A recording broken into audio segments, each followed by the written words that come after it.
মই বোলো এইখিনি খতম কৰি যাম। নাই বোলে বিদেশলৈ যাব নালাগে নহয়, সেইখিনিলৈহে যাব লাগে। ভাতকেইটা খাই বোলে আকৌ আহিব কৈছে।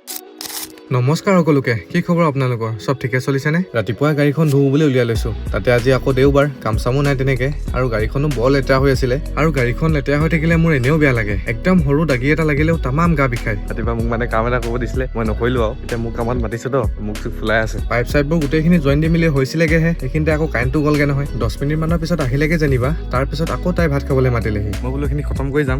নাই বোলে বিদেশলৈ যাব নালাগে নহয়, সেইখিনিলৈহে যাব লাগে। ভাতকেইটা খাই বোলে আকৌ আহিব কৈছে। ভাত খাই আকৌ গৈছো। তাই নহলে কৈ কিনে মুখখন ফুলাই থাকে। প্ৰথমবাৰত নহয়, ছেকেণ্ড বাৰত গাড়ীখন ধুই মেলি হ'লগে কিবাকে। তাৰপিছত আৰু পিছবেলালে দুইটাই টাউনৰ ফালে ওলাই আহিলো। ইফালে আজি আকৌ দেওবাৰ, বজাৰো আছে নহয়। বজাৰলৈ যোৱাৰ আগত প্ৰথমতে বাইপাছৰ ফালে আহিলো। মানে ডিগবৈ ডুমডুমা বাইপাছৰ কাষতে ছোৱালী দুজনীয়ে ফুড চালাড বিকি থাকে। তাই ফুড চালাডৰ কথা 1 মাহ মানৰ পৰা কৈ আছে। আজি বোলো যাওঁৱেচোন। পিছে আপোনালোকে যদি এইফালে আহে ইয়াত সোমাবলৈ নেপাহৰিব। তাৰপিছত আৰু ফ্ৰুট চালাড খাই মেলি আমি বজাৰ পালোহি। এতিয়া বোলো সোনকালে বজাৰখিনি কৰি ঘৰলৈ যাব লাগে। আজি বজাৰত পলু ওলাইছিলে, তাকে বোলো দুটামান লৈয়ে লওঁ, বহুত দিন খোৱাও নাছিলো। চব্জি বজাৰ কৰি মেলি হ'লগে। এতিয়া আকৌ আলু পিয়াজ দালি ল'ব লাগে নহয়। তো চব্জিখিনি গাড়ীত থৈ মেলি আমি ৰেগুলাৰ বস্তু লোৱা দোকানখনলৈ গ'লো। ইয়াত পিছে একোৱে কষ্ট নাই, কি ল'ব লাগে বস্তুখিনি কৈ গ'লে হ'ল। কোনোমতে বজাৰ কমপ্লিট হ'লগে আৰু। এতিয়া আৰু সোনকালে ঘৰলৈ যাব লাগে, বতৰটোও বেয়া কৰি আহিছে। বাৰু আজিৰ কাহিনীটো ইমানখিনিতে সমাপ্ত কৰিছো। পিছে আপোনালোকৰ ফালে বতৰটো কেনেকুৱা জনাবচোন।